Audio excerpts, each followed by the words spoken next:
J'ai recommencé le game dev. Voilà, si vous me suivez depuis longtemps, vous le savez parce que je le mentionne quand même assez fréquemment. À la base, je suis une meuf qui développe des jeux vidéo. Et j'ai adoré faire ça. Le seul problème, c'est que l'industrie du jeu vidéo, c'était vraiment genre hyper prédateur, pas du tout adapté au fait d'être une meuf trans, hyper active. Plus le milieu, il est log. Enfin, vrai, je pourrais vraiment vous en parler de pourquoi est-ce que nous, ça n'a pas marché, notre passage dans l'industrie du jeu vidéo. Pourquoi est-ce que ça n'a pas fonctionné? On a pardon, on a notre blaze qui est présent sur aucun jeu qui est sorti parce qu'on a travaillé que dans des bateaux qui étaient en train de couler. Donc, basiquement, on n'a jamais rien sorti. On a juste travaillé, on s'est fait exploiter et pour que dalle.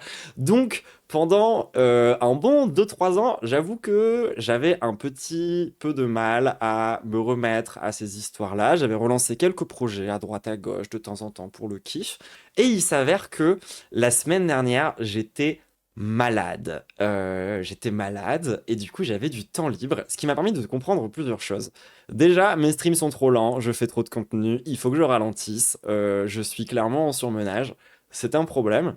Et du coup, c'est un peu débile de se relancer dans encore des nouveaux projets quand on est déjà en surmenage. Et genre, la vérité, je pense que j'avais juste vraiment besoin de faire un truc qui me fait kiffer. Et du coup, j'ai repris le développement pendant un peu de temps. Voilà. Je sais pas encore si je vais le finir, le jeu. Je sais pas où est-ce que ça va. Je sais pas ce que j'en fais. J'ai aucune deadline. J'ai aucune obligation.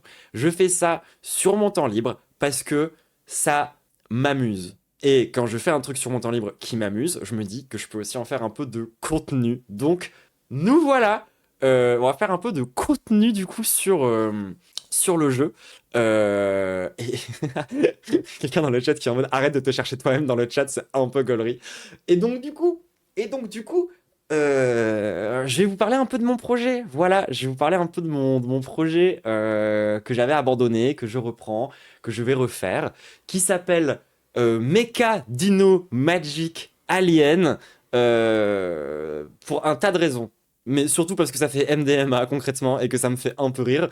Donc du coup, ça c'est notre petit, c'est un petit projet, voilà. On est passé par plein d'étapes, à plein d'époques par rapport aux différents projets qu'on a fait à droite à gauche, etc. Celui-ci c'est un peu celui qui a fini par me donner le plus envie et je trouve que il est, comment dire, je pense que je peux réussir à le faire avec très peu de moyens. Et c'est surtout pour ça qu'il est intéressant. Parce que nous, à la base, on avait plein d'ambitions en termes de dev. Et ça, tous les développeurs débutants vous le diront, tu as toujours trop d'ambition. Tu essayes toujours de faire trop. Tu essayes toujours de ceci, de ceci, de cela. Et en vrai, nous, on s'est grave pété les dents. Parce qu'on a essayé de faire un prototype de FPS alors qu'on n'était que deux et qu'on n'avait aucune expérience. Et ça a été un enfer absolu. Du coup, on a décidé de faire d'autres trucs. On est parti sur d'autres projets. Et j'ai fini par tomber amoureuse d'un style qui s'appelle le dungeon crawler. C'est quoi un dungeon crawler? Alors, ça veut un peu tout et rien dire. En vrai, il y en a eu plein, tu vois. Et un dungeon crawler, c'est le mélange. En fait, c'est ce qu'il y avait avant les FPS, concrètement. C'est vu à la première partie, à la première personne. Donc, vous incarnez dans le personnage. C'est comme dans un FPS. Vous êtes à l'intérieur vous regardez dans les yeux du personnage, mais de la même façon que dans les vieux jeux vidéo, vous pouvez vous déplacer que de case en case. Vous voyez les vieux Pokémon où vous pouvez genre vous déplacer de case en case. Alors non, Doom c'est pas un dungeon crawler, c'est le premier, c'est un des premiers FPS, voire le premier FPS. Mais je crois que par exemple, si je dis pas de bêtises, il me semble que Wolfenstein c'est déjà plus le premier Wolfenstein c'est déjà plus un espèce de mélange entre ce que va devenir le FPS et ce que est aujourd'hui, enfin ce qu'a été du coup le dungeon crawler. Donc c'est assez particulier. Moi, c'est un style que je n'ai pas connu parce que je suis trop jeune. C'est un style un peu old school, quoi. Et du coup, je trouve que il y a un côté déjà, moi que je trouve un peu passionnant dans le fait de reprendre des dynamiques obsolètes, mais quand t'as jamais vraiment connu ça. Genre, ça crée, comment dire, une émulsion créative qui m'intéresse. Et c'est marrant parce que quelqu'un me dit Fear and Hunger Core. On va en reparler, justement, de mon petit projet parce que c'est évidemment une de mes références principales. Ouais, tous les trucs Might and Magic et Trian Odyssey, en vrai, je n'y ai pas joué. Je n'y ai pas joué. Moi, genre, ce que j'aime, c'est le concept de Dungeon Crawler. J'ai pas les refs, et j'aime aussi énormément l'esthétique. Genre, si vous connaissez pas un petit peu les dièses esthétiques, genre autour comment dire, des dungeon crawlers, c'est magnifique. Genre, c'est trop beau. C'est des espèces de vieilles illustrations, un peu comme les premières cartes Magic. Et genre, pareil, moi, j'ai jamais connu l'époque des premières cartes Magic, et pourtant, je suis nostalgique des premières cartes Magic. C'est fou quand même. Et ça ressemblait à ça, grosso modo. Et c'est incroyable. C'est trop stylé. Genre, ça là, ce genre de visuel, ça là, je bande. Tu vois, je trouve qu'il y a un côté très bandant là-dedans. Genre, c'est très cool, c'est très sympa. J'aime bien ces idées-là. J'aime bien le fait de pouvoir voilà avancer de case en case. Et donc, déjà dans un premier temps de cette capsule, je sais pas, je pense que je vais faire ça en deux capsules aujourd'hui, parce que on va d'abord commencer par un aspect un peu pourquoi le dungeon crawler et pourquoi le game design. Pourquoi est-ce que je fais ça? Pourquoi est-ce que je fais ça comme ça concrètement? Et du coup, pour le moment, mon prototype, bon là, ça fait qu'une semaine que je m'y suis remise, donc c'est un prototype qui est encore très prototype, à savoir, ça ressemble à ça pour le moment. Donc vous voyez que moi, la façon dont j'ai géré mon dungeon crawler concrètement, c'est que j'ai fait des grilles qui sont toutes interconnectées en certains points par des links, j'appelle ça des links moi personnellement. Et donc du coup concrètement, une fois que tu es dans le jeu, ça ressemble à ça quoi. T'es première personne dans le personnage, tu peux regarder dans quatre directions et tu te déplaces de case en case. C'est à ça que ça ressemble. Et vous voyez que j'ai pas caché mes logs et que du coup les logs sont un peu en bordel, mais c'est pas très grave. Et du coup ça ressemble à ça concrètement. Je peux me mettre en plein écran si vous voulez, genre hop. Et du coup là moi je développe ça sur Unreal Engine 4 parce que j'ai pas du tout besoin du 5 concrètement. Pareil ça je pense que je reviendrai plus sur la partie technique parce que là je vais faire une partie game design et après je fais une petite partie sur la technique, mais d'abord sur le game design. Pourquoi? Quel intérêt ça a de faire un dungeon crawler tout? Pourquoi est-ce que c'est intéressant de faire un jeu qui ressemble à ça concrètement? Genre c'est quoi l'intérêt? Pourquoi? Genre bon bah déjà au-delà du fait que je trouve ça cool, ce qui devrait être suffisant hein. Pour faire un jeu vidéo, tu trouves un truc cool, t'as envie de faire un jeu vidéo, tu fais un jeu vidéo. Genre nous on a voulu faire un jeu de grappin, donc on a fait un jeu de grappin parce que c'est stylé les grappins, tu vois. Mon dungeon crawler c'est un peu moins grappin compatible, on va dire. Mais concrètement l'intérêt, c'est déjà une immense économie de complexité. Je m'explique. Dans un jeu normal, vous pouvez vous déplacer sur tous les points d'une map de façon linéaire. Genre vous pouvez vous déplacer de façon continue un peu partout sur la map. Alors que lorsque tu es sur un dungeon crawler, tu n'as qu'un certain nombre de positions qui sont prédéfinies. Et ça te facilite énormément la vie. Genre, je ne suis pas rentré dans le détail de pourquoi, du comment, mais d'avoir en gros un truc où toutes les positions sont précalculées et où tu peux te déplacer sur une grille, c'est beaucoup plus facile et ça permet de créer des trucs qui normalement sont accessibles à des teams de développeurs énormes, mais à une échelle beaucoup plus restreinte. Genre par exemple, là vous voyez qu'il n'y a pas de décor. Mais donc, ma grille, concrètement, les points bleus, c'est là où je peux me déplacer. Tous les points qui vont de bleu... Attends, genre, attendez. Là, du coup, ça, c'est en... Celle-ci, du coup, elle coûte 5, 4, 3, 2. Genre, du coup, ensuite, je peux donner des petits coups à mes tiles. J'appelle ça des tiles, du coup. Je leur donne des petits coups de déplacement. Genre, voilà, 1, ici, et 0. Et du coup, ça conserve... C'est juste dire, en gros, genre, les ennemis, ils préfèrent passer dans le bleu que dans le vert orangé, quoi. Concrètement, c'est ça que ça veut dire. C'est juste ça que ça veut dire. Mais l'intérêt d'avoir une gestion en termes de gameplay qui est aussi simple, bah, c'est que ça rend accessible le développement de génération procédurale beaucoup plus facilement. C'est-à-dire que la génération procédurale, ça consiste à créer mécaniquement des salles qui n'ont pas été game designées par un humain, mais qui ont été game designées par un automate qui va être capable, lui, de créer des situations de gameplay cohérentes les unes après les autres. Donc en fait, le Dungeon Crawler, c'est un bon moyen, par exemple, de générer procéduralement du level design. Cependant, c'est pas ce que je vais faire. C'est pas ce que je vais faire. Et je vais m'expliquer par rapport à ça, justement. Littéralement rogue. Oui, en plus, littéralement, le roguelike, il a un peu été inventé à partir de là. Et du coup, moi, je le fais à la base, c'est pour des questions d'économie. Et concrètement, c'est quoi mon dungeon crawler? C'est un dungeon crawler d'action. C'est-à-dire que moi, mon objectif, c'est pas de faire un jeu d'exploration, même s'il y a une partie exploration qui est hyper importante. C'est pas de faire non plus, à proprement parler, un jeu au tour par tour. Ça m'intéresse pas. Moi, ce que je veux faire, c'est un dungeon crawler d'action. Et pour ça, j'aimerais faire en sorte d'avoir une base de dungeon crawler que je peux réutiliser pour d'autres projets. Donc, je veux avoir, là, partir d'une base dungeon crawler que je maîtrise parfaitement pour ensuite, plus tard, faire des trucs plus compliqués, comme de la génération procédurale. Et donc, du coup, là, je suis encore en train de développer. Là, je suis en train, en ce moment, du coup, là, j'ai fini la partie sur le déplacement et on va rentrer plus en détail dans la capsule sur l'aspect technique de ce que j'ai déjà fait. Mais dans l'idée, comment ça fonctionne le jeu? En gros, du coup, tu te déplaces de case en case dans un univers qui est peuplé de dinosaures du futur et d'aliens médiévaux, cyber, mecha, dino, magic, alien, d'où le titre.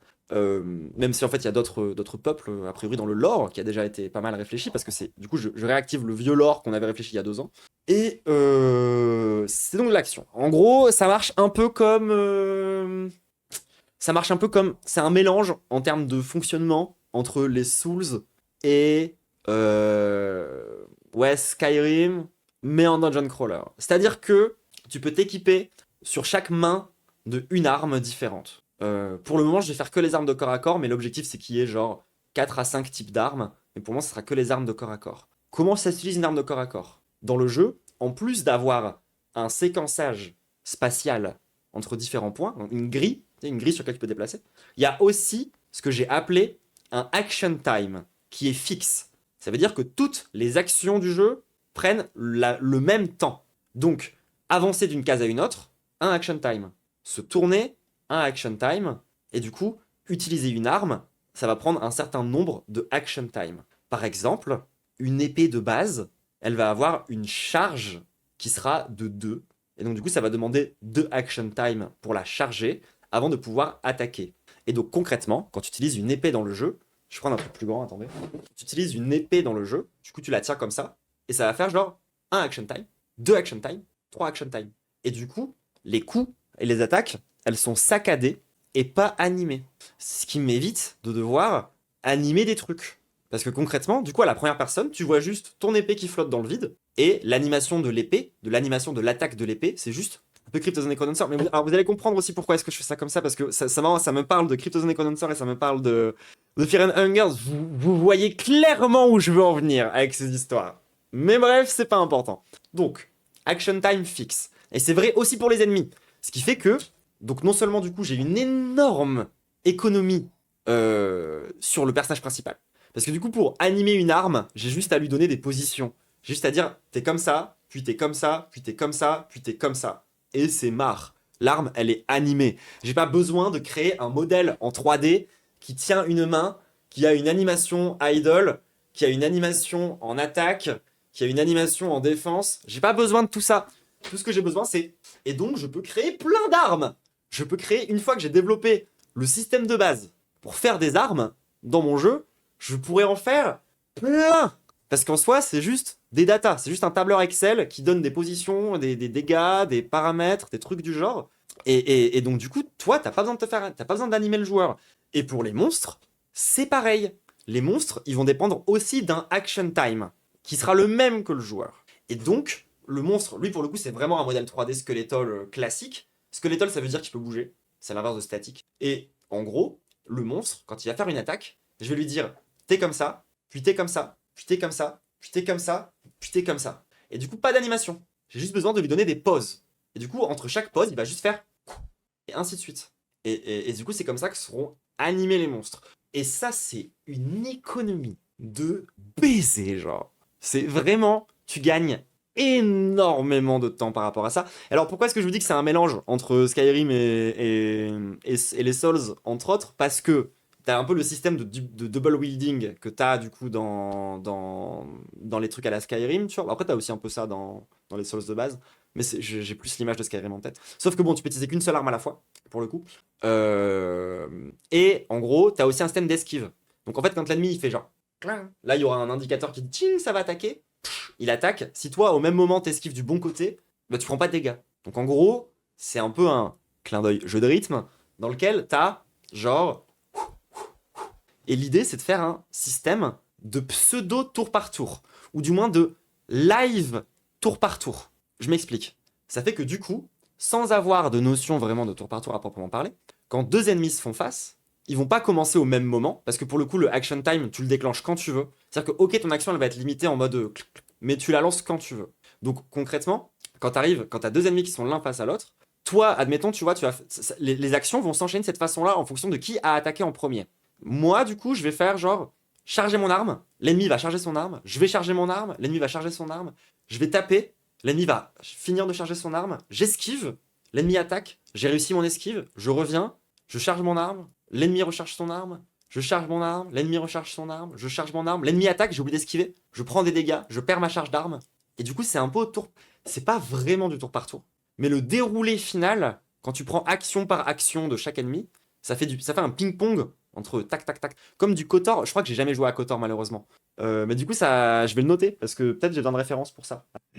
Jamais joué à ça. Mais concrètement, voilà, l'idée, c'est de faire du pseudo tour par tour. C'est ça? Bah super, écoute, je vais sûrement le télécharger et y jouer. Ça va être un gameplay plus Sekiro que Dark Souls. En vrai, oui et non, c'est un peu particulier. Et donc, du coup, tu peux avoir deux armes par main, et donc, switch d'une arme, switch d'une arme. Euh, genre, à quel point c'est rapide? Bah, je sais pas encore. Là, on est sur les moments, tu vois, où justement, j'ai pas playtesté. Et j'ai pas encore implémenté le système d'armement dans le jeu. Donc, du coup, ben, je sais pas encore à quel point ça va être rapide. J'avais déjà fait des tests avec des prototypes qui m'ont montré que, en fait, si tu fais aller ça trop vite, ça devient très dur, ce qui est normal. Mais il y a une espèce de point de friction où, en fait, à partir d'un moment, si c'est trop lent, ça redevient plus dur. Donc, en fait, genre, c'est quasi injouable si c'est trop rapide. Ça redevient très jouable si c'est un peu plus lent. Et si c'est trop lent, ça redevient complètement injouable. Donc, en fait, il va falloir que je playtest. Il va falloir que je fasse des trucs par rapport à ça. Et je me dis que il n'est pas impossible que ce soit une valeur qui puisse bouger aussi. Genre, peut-être que à des moments, le jeu va accélérer, à des moments, le jeu va décélérer, et je sais pas encore. Je sais pas encore précisément comment ça va rendre. Là, c'est les moments où faut tester. Sinon, genre, bah, tu peux pas savoir à l'avance. Du coup, d'abord, je réfléchis à tout le système, et puis ça, c'est le genre de détail, tu vois, que je réfléchirai plus tard. Et donc, on a plein de types d'armes auxquelles j'ai réfléchi. Évidemment, les armes de corps à corps, que je suis en train de dev en ce moment. C'est mon prochaine étape. Je fais les armes de corps à corps. Donc, je vais vous expliquer. Les armes à distance, ça sera un peu différent. Les armes à distance, genre quand tu la charges, tu peux plus bouger du tout. Et en gros, ça te permet d'avoir une rotation horizontale. Mais que horizontale. Et du coup, tu peux un peu viser. Et en gros, en fonction de l'arme que tu utilises, tu auras un plus ou moins grand angle. Genre par exemple, un arc, c'est un tout petit angle. Genre un arc, tu peux tirer quasiment que en rectiligne. Donc genre, pendant que tu charges ton arc, tu peux genre tourner comme ça, tu vois. Donc voilà, si l'ennemi est loin, tu pourras peut-être toucher un truc qui est sur une case adjacente, mais sinon ça va vraiment être rectiligne. Alors qu'un blaster, genre, tu peux quasiment tirer en diagonale. Donc quand tu charges, tu feras genre. Et là, tu peux tourner et tu vises comme ça. Et du coup, il y aura des boucliers. Et les boucliers, ils serviront principalement à se protéger des trucs à distance, justement, parce que du coup, le bouclier, c'est pareil. Quand tu l'utilises, ça te fixe au sol et tu peux un peu tourner. Et du coup, ça te permet de te protéger d'un projectile ou d'un truc de ray tracing. Ils ont aussi une tiration au corps à corps, parce que du coup, tu pourras donner un coup de bouclier qui permettra de faire reculer l'ennemi, tu vois. Donc, il y aura des boucliers. Il y aura aussi des bâtons magiques qui, eux, pour le coup, servent à lancer des attaques de zone. C'est-à-dire qu'en gros, contrairement aux autres attaques, ça va genre créer un pattern autour de toi, ou devant toi, ou à côté de toi, ou ce genre de truc, tu vois. Et du coup, ça va lancer des sorts. Puis il y aura aussi genre des sorts qui seront des pièges, des trucs du style, tu vois. Enfin bref, les staffs, ce sera des trucs pour placer des attaques de zone, pièges, invocations, tous ces trucs-là. Euh, et puis je pense qu'il y aura des trucs qui servent à faire autre chose. Genre je pense par exemple qu'il y aura des trucs qui sont pas vraiment des armes, genre un scanner qui permettra de scanner des trucs, quoi. Il y aura plusieurs PNJ, je sais pas encore. Je pense qu'il y aura une dizaine de PNJ maximum. Euh, mais peut-être j'en parlerai plus en profondeur quand je vous parlerai plus du lore du jeu. Pour le moment, c'est full game design où tu réfléchis à l'esthétique. Il y a les deux. De toute façon, tu réfléchis jamais à un jeu vraiment l'un sans l'autre en vérité quand tu commences. Mais disons que c'est partie d'une idée de game design et que l'esthétique va en sortir. Et du coup, si vous voulez vous voir à quelle esthétique je fais référence, il y a deux esthétiques dont je m'inspire principalement. Et ces deux esthétiques de science-fiction, il y a en gros l'esthétique science-fiction française années 80-90 métal hurlant. Ça, c'est pour le côté Magic Alien. C'est genre, ouais, les trucs un peu old school de chez Metal Hurlant, quoi. Espèce de vieille esthétique de science-fiction, Moebius, ouais, Jodorowsky, toute cette team-là, quoi. Des vieux trucs de SF un peu bizarres qui mélangent du médiéval, qui mélangent plein de trucs, tu vois. Et ça, du coup, voilà, c'est l'esthétique, voilà, typiquement ça, tu vois. Typiquement ça, c'est l'esthétique des aliens. Concrètement, c'est vraiment l'esthétique dont je veux m'inspirer. Un peu futur du passé. Ouais, Drouillet, très bonne ref. Très bonne, Drouillet, Casa, tous ces gens-là. Genre, ça, c'est l'esthétique, on va dire, côté Magic Alien. Et pour le coup, côté, j'ai pas être très original, hein. Côté Mecha Dino, science-fiction japonaise des années 80. En fait, c'est deux fois la science-fiction à deux endroits différents. Mais pour le coup, la partie mécanique, je veux pas genre un truc SF gaze où tout est plat et où tout est 70 pardon pour Metal Hurlant, désolé. où tout est pas genre je veux que les mécaniques aient l'air organiques. Vous voyez ce que je veux dire? Genre je veux qu'il y ait des câbles, je veux que ça pulse, je veux que ça soit biomécanique. Genre vraiment un truc comme ça. Donc et j'aimerais bien voilà, taper entre ces deux esthétiques. En gros, avoir une esthétique d'un côté old school, science-fiction, Loki médiéval, métal hurlant, et une esthétique Akira-esque, Blame. Blame, c'est une bonne ref aussi. Blame, très bonne ref par rapport à ce que je cherche à faire côté Mécadino. C'est des espèces de grandes superstructures métalliques, mi-organiques, mi-mécaniques.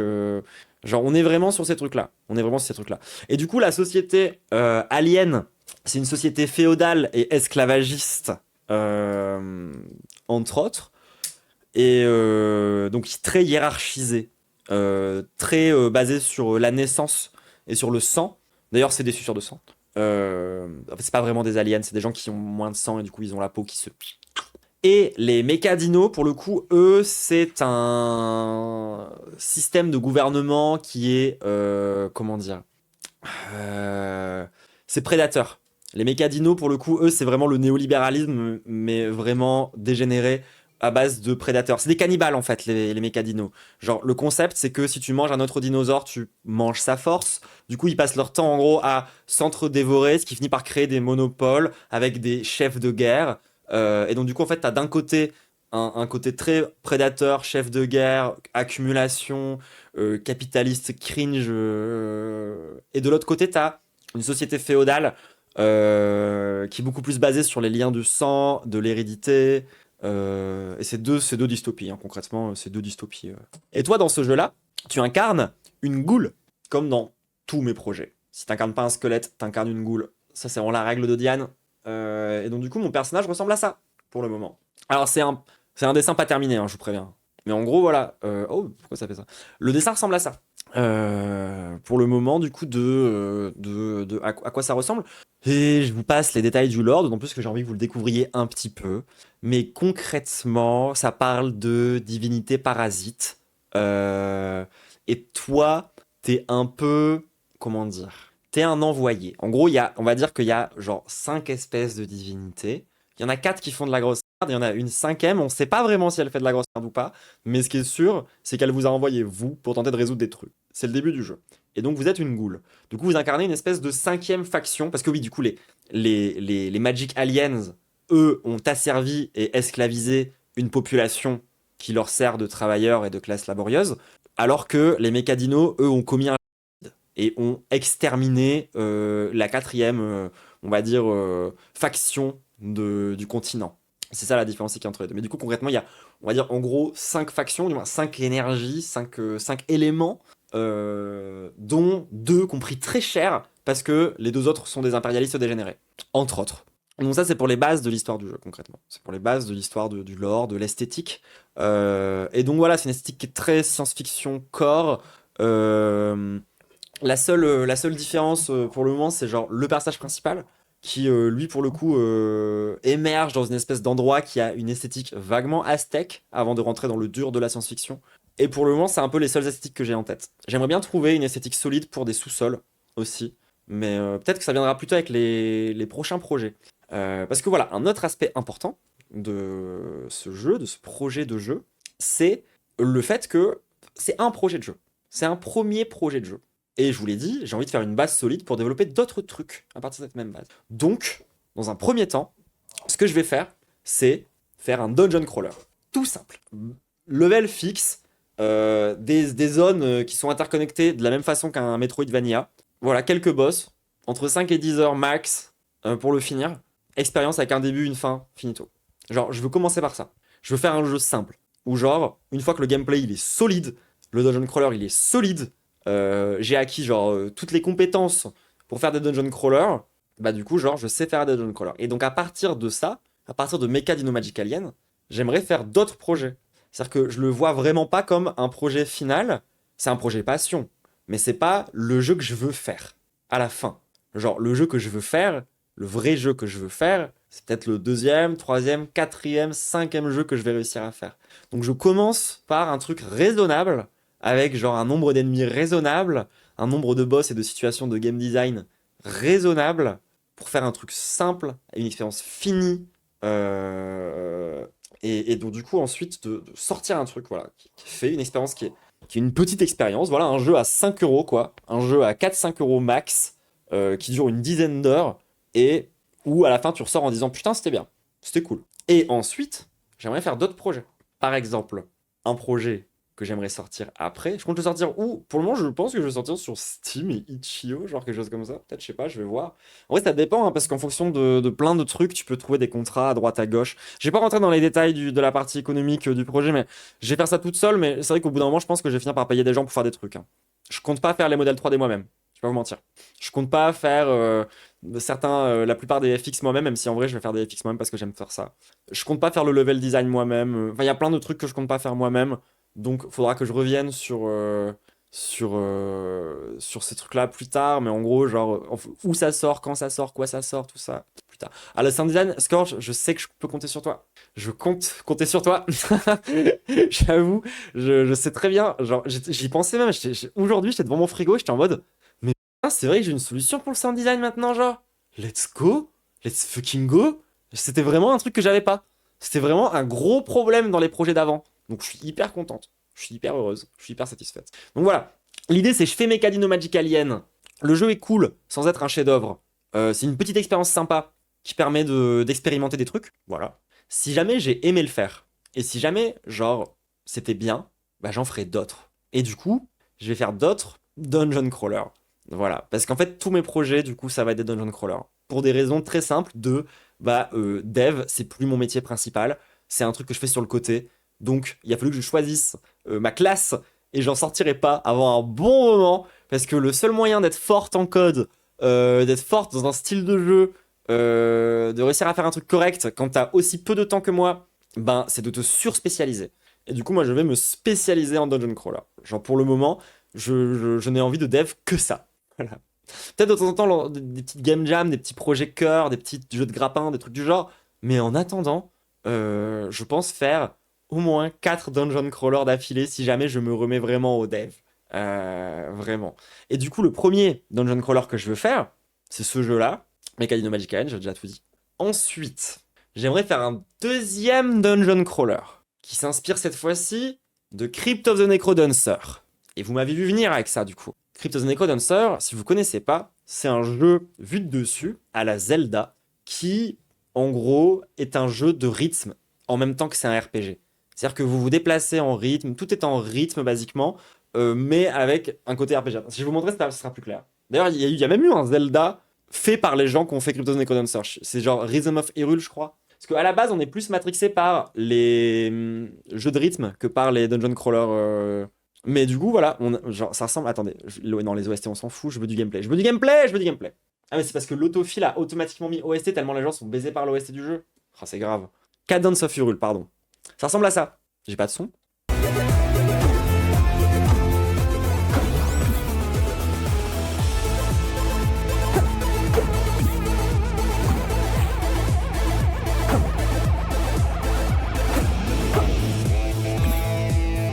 Voilà, maintenant imaginez ça à la première personne. Ah oui, le son du jeu. Imaginez ça à la première personne. Ce serait absolument incroyable, non? Genre, ah oui, et sur de la grosse techno. Je précise. Parce que moi, j'en ai marre des jeux de rythme qui utilisent pas la techno. Genre, la techno, c'est le style musical qui permet de faire hyper facilement. Genre, par exemple, j'ai un énorme problème avec un jeu qui est un FPS rythmique qui s'appelle Hellsinger. Pardon. J'ai un énorme problème avec Hellsinger. Hellsinger, ça ressemble vachement à ce qu'on voulait faire à la base, à savoir un FPS rythmique, ce qui était absolument impossible à faire à deux et en premier projet. Maintenant, on en est conscient, c'est pas très grave. Hellsinger, c'était ce jeu qui a tout pété à l'époque, où en gros, c'est une espèce de Doom, en vrai, ça ressemble pas tant à Doom, en rythme. Mon problème, c'est que, vu que c'est une référence à Doom, ils font ça sur du métal. Soit le genre musical où c'est le moins facile de choper le tempo. Parce que t'as des guitares et des voix et des bordels dans tous les sens, et du coup c'est ultra dur de choper le... Écoutez, moi j'ai essayé d'y jouer, les gens, je n'y arrive pas. Genre, il me faut de la musique où je reconnais le tempo, sinon j'arrive pas à faire votre jeu de rythme en fait. So many souls here makes a kind of electricity. Styx crystal, good for health.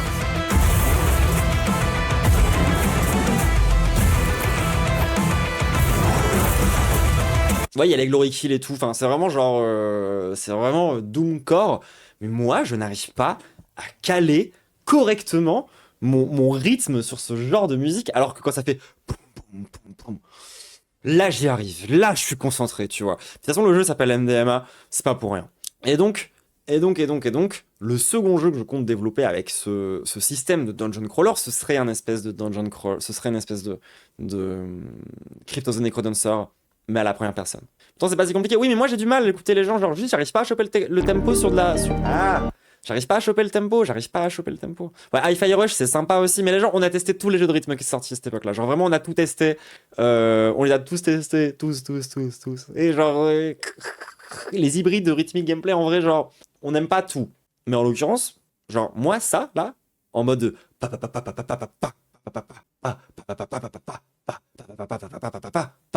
ça marche. Tu vois, je suis chaud, je suis dedans là. Genre, ce serait trop bien, ce serait trop stylé. Donc du coup, voilà, le second projet, idéalement, ce serait un jeu de rythme. Voilà, potentiellement, il s'appellerait Léviathan, je pense. Il y a de grandes chances. Et donc ça, ce serait une idée pour un second jeu, qui serait basiquement le même jeu en rythme. Voilà, c'est la seule différence. Mais la vérité, c'est que ça demande beaucoup de travail de faire le même jeu en rythme. Parce que du coup, il faut que tu fasses en sorte que tous les assets soient en rythme.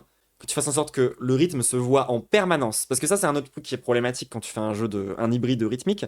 C'est que le joueur, il faut pas qu'il soit en permanence en train de regarder le... Comment ça s'appelle? Le métronome. Tu sais, le truc qui t'indique quand est-ce que tu fais tac, tac, tac. Donc il faut que le rythme soit partout. C'est pour ça que dans Crypt of the Necrodancer, genre, certes, vous pouvez voir que il y a, comme je vous l'ai expliqué sur le sol, enfin, il y a le rythme, comme je vous ai montré, genre, comme je vous l'ai dit, il y a l'indicateur, l'espèce de cœur, qui est juste ici, tu vois. Mais ce qui permet en vrai de choper le rythme, c'est pas le truc en bas qui a juste ici. Ça, c'est une aide. Le vrai truc qui sert à choper le rythme, c'est les cases qui changent de couleur et c'est tous les effets qui sont en rythme.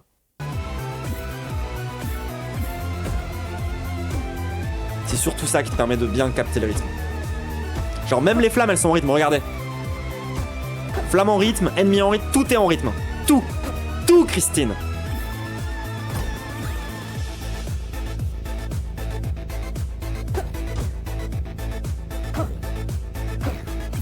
Donc moi, il faudra que je réfléchisse à comment j'implémente ça à la première personne. Donc ça va être un gros morceau. Plus tout ce qui est gestion de rythme. En vrai, de vrai, c'est compliqué. C'est compliqué, ça, mère. Ça, ce serait pour un deuxième projet. Mon troisième projet, idéalement, ce serait Mecha Dino Magic Alien 2. J'aimerais bien faire Mecha Dino Magic Alien 2. Et j'aimerais bien que ce soit un roguelike. Voilà. Qui soit beaucoup plus vaste que Mecha Dino Magic Alien. Genre Mecha Dino Magic Alien 2, si j'ai le power level de le réaliser, j'aimerais en faire un genre de Fear and Hunger avec des zones entières qui sont cachées, du lore hyper obscur, plein de mécaniques dures à comprendre, qui se sont pas expliquées. Un jeu qui est... Déjà, j'ai oublié de vous prévenir, Mecha Dino Magic Alien, ça va être dur sa mère. Ça va être dur sa mère. Genre vraiment, je vous préviens. Et du coup, voilà, moi j'aimerais bien derrière... Ah non, je développe pas un roguelike. Je développerai peut-être un roguelike dans 6-7 ans. C'est ça que je dis. Parce qu'en fait, genre, j'ai pas vraiment le choix dans les conditions dans lesquelles je dev que de prévoir vraiment à l'avance ce que je veux faire. Parce que je veux faire tout le temps le même genre de jeu. Pour me faciliter le dev entre chaque projet. Donc, du coup, je me dis, cette base Dungeon Crawler, je veux en faire quoi? Dans 6-7 années. Ouais, exactement. Je veux en faire... Je réfléchis déjà à l'avance à ce que je veux faire, quoi. Et là, ce serait plutôt mon projet de rêve.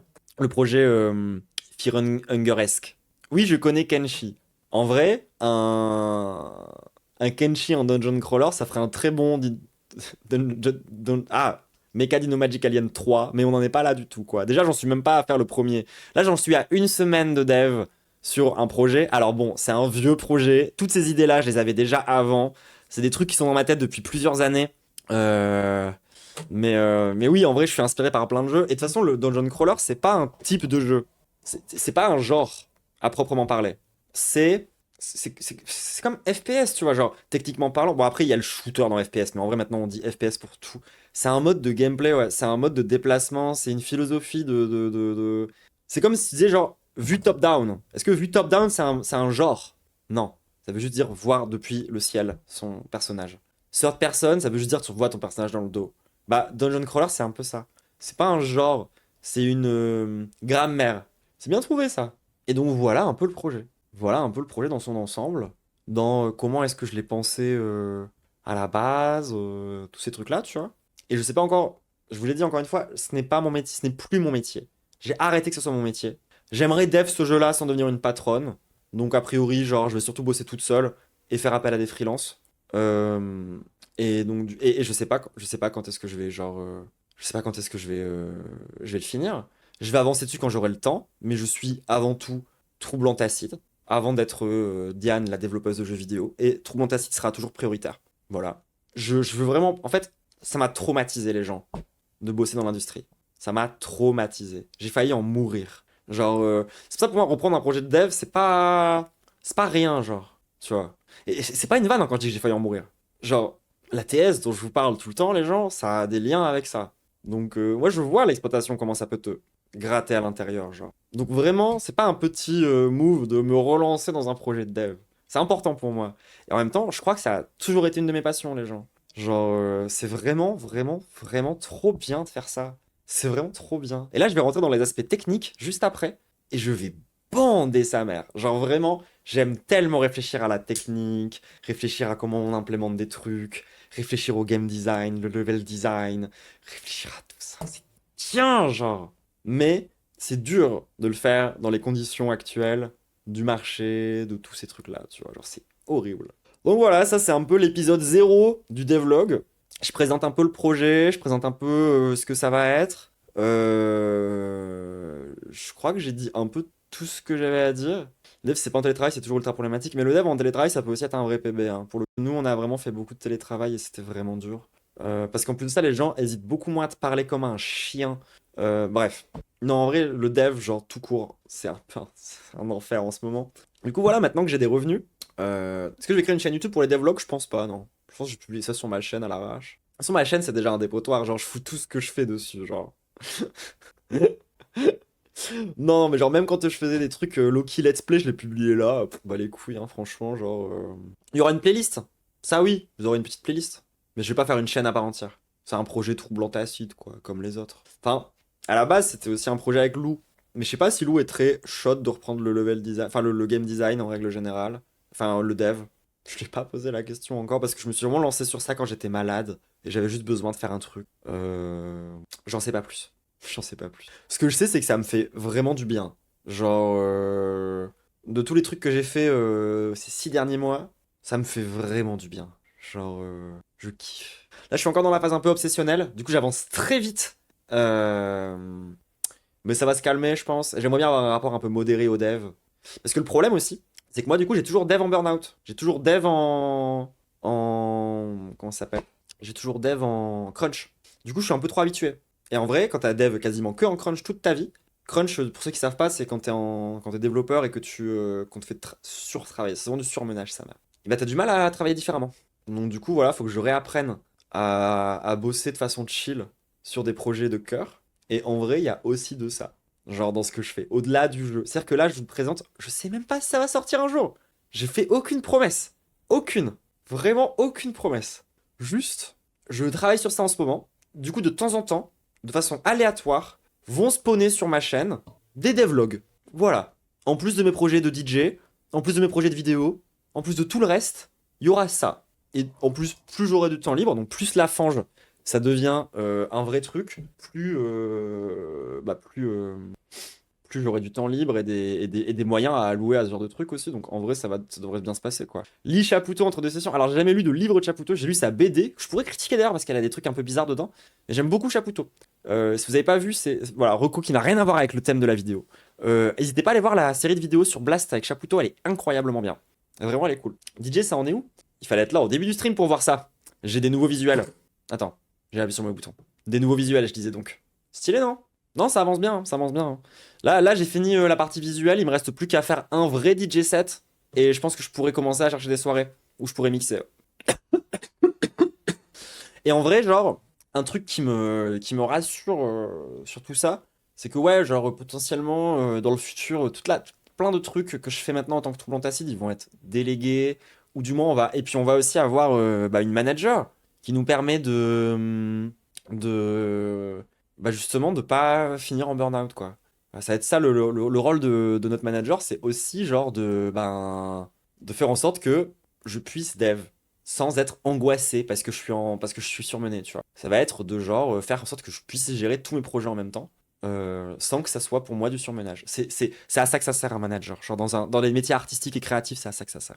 Donc ouais, j'aimerais bien mixer en soirée, ouais. En ce moment, c'est le projet, ouais. Je pense que je vais commencer à contacter des sound systems le mois prochain. Ce mois-ci, je fais mon DJ set. Ça devrait me prendre quelques jours. Puis après, je vais tenter de faire ça. Je continue les Google Sheet. Ouais, je suis toujours une grosse autiste de Google Sheet, hein. Ça y est, ça change pas, ça. Ça change pas. J'ai toujours pas fait d'ailleurs le stream Google Sheet. Comment je suis tombé dans l'addiction au Google Sheet. Tout le délicieux Google Sheet là, que j'effrite comme ça. Non, faudra que je fasse ça. Bref, voilà. Et au passage, j'en profite, s'il y avait encore des gens qui sont là dans cette vidéo YouTube, alors déjà vous êtes pas très nombreux je pense, parce qu'à mon avis c'est typiquement le genre de vidéo qui va pas marcher, mais c'est pas très grave. Si vous êtes encore là, qu'est-ce que je voulais dire déjà? Déjà félicitations. Genre, à mon avis on sera plus si nombreux que ça, tu vois. Qu'est-ce que je voulais dire déjà? Merde alors. On veut le stream Google Sheet. Ouais, le stream. En plus, vous me le réclamez depuis trop longtemps. Il faut que je mette enfin, faut que je censure mes Google Sheets pour vous les montrer. C'est des Google Sheets de management et de comptabilité. J'ai pas envie de vous montrer toute ma compta. Pas ma première année. Ma première année, elle est dure en termes de compta. Du coup, je vais vous montrer des bouts.